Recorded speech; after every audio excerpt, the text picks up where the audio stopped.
नमस्कार दोस्तों, स्वागत है आपका न्यूज़ 727 चैनल में।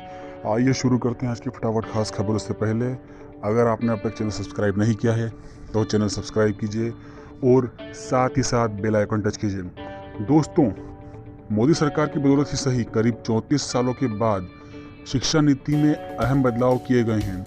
आइए जानते हैं कि क्या क्या परिवर्तन हुए हैं शिक्षा नीति में और लोग क्यों इसके बारे में बहस कर रहे हैं।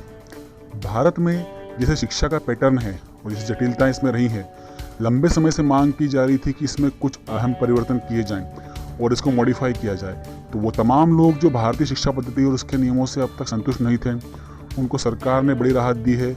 देश की शिक्षा नीति में 34 सालों के बाद कई अहम बदलाव हुए हैं।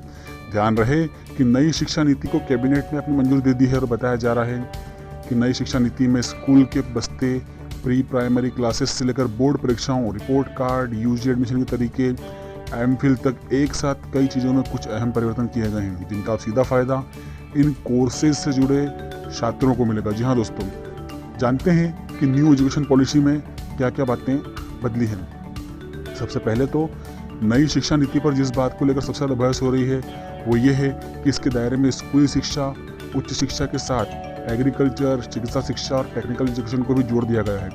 आजकल पढ़ाई के बाद छात्रों को नौकरी हासिल करने में काफ़ी मुश्किलों का सामना करना पड़ता है, इसलिए ऐसा माना जा रहा है कि इस नई शिक्षा नीति से ये संकट दूर होगा और छात्रों को रोजगार मिलने में भी आसानी होगी। और बता दें कि नई शिक्षा नीति का मुख्य उद्देश्य छात्रों को पढ़ाई के साथ साथ किसी लाइफ स्किल से जोड़ना है।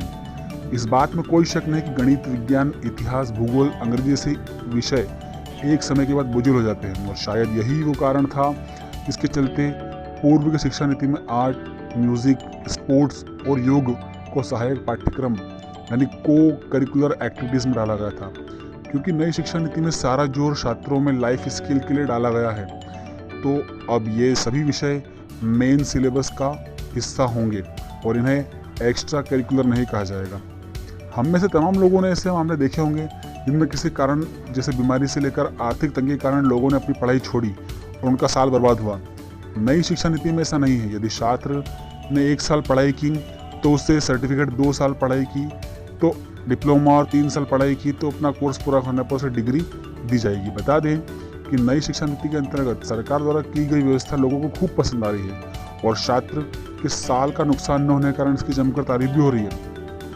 दोस्तों, अब तक के जैसे हालात थे, पुरानी शिक्षा नीति में अलग अलग सरकारों द्वारा कभी शिक्षा को उतना गंभीरता से नहीं लिया गया और यही वो कारण है जिसके चलते देश की जीडीपी का 4.83% हिस्सा शिक्षा पर ही खर्च किया गया।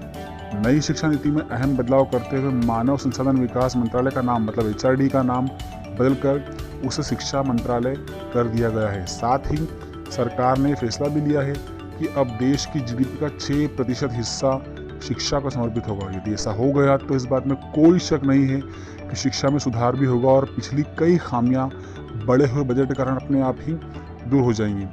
चूंकि पुरानी शिक्षा पद्धति को बदलकर उसे नया किया गया है तो लोग इसलिए भी खुश हैं कि आगे क्वालिटी एजुकेशन के लिए टीचर्स की ट्रेनिंग पर भी विशेष ध्यान दिया जाएगा। और बताया यही जा रहा है कि नई शिक्षा नीति में शिक्षक प्रशिक्षण और सभी शिक्षा कार्यक्रमों को विश्वविद्यालयों या कॉलेज के स्तर पर शामिल करने की सिफारिश की गई है। बताया जा रहा है कि नई शिक्षा नीति के तहत सरकार न्यू नेशनल फ्रेमवर्क को तैयार करेगी। इसके अंतर्गत ECE, स्कूल टीचर्स और एडल्ट एजुकेशन को जोड़ा जाएगा। बोर्ड एग्जाम को अलग अलग खंडों में बांटा जाएगा। अब बोर्ड परीक्षाएं 2 बार होंगी और यदि बोर्ड चाहे तो परीक्षाएं 3 बार भी हो सकती है। नई राष्ट्रीय शिक्षा नीति 2020 में राष्ट्रीय परीक्षा एजेंसी द्वारा उच्च शिक्षा संस्थानों में प्रवेश के लिए कॉमन एंट्रेंस एग्जाम का ऑफर दिया जाएगा। राष्ट्रीय शिक्षा नीति के अनुसार नेशनल टेस्टिंग एजेंसी मतलब NEP को अब देश भर के विश्वविद्यालयों में प्रवेश के लिए परीक्षा आयोजित करने के लिए एडिशनल चार्ज दिया जाएगा, जिसमें वो हायर एजुकेशन के लिए आम यानी कॉमन एंट्रेंस परीक्षा का आयोजन कर सकता है। बताते चलें कि NTA पहले से ही all India engineering entrance exam मतलब JEE मेन, मेडिकल प्रवेश परीक्षा मतलब NEET, GC NET और दिल्ली विश्वविद्यालय DET जैसी, जवाहर नेहरू विश्वविद्यालय JNEE जैसी परीक्षाएं भी आयोजित करते जा रहे हैं। तो दोस्तों, बहरहाल अभी जबकि नई शिक्षा नीति आ गई है तो पुरानी चीज़ों में कई अहम बदलाव कर दिए हैं।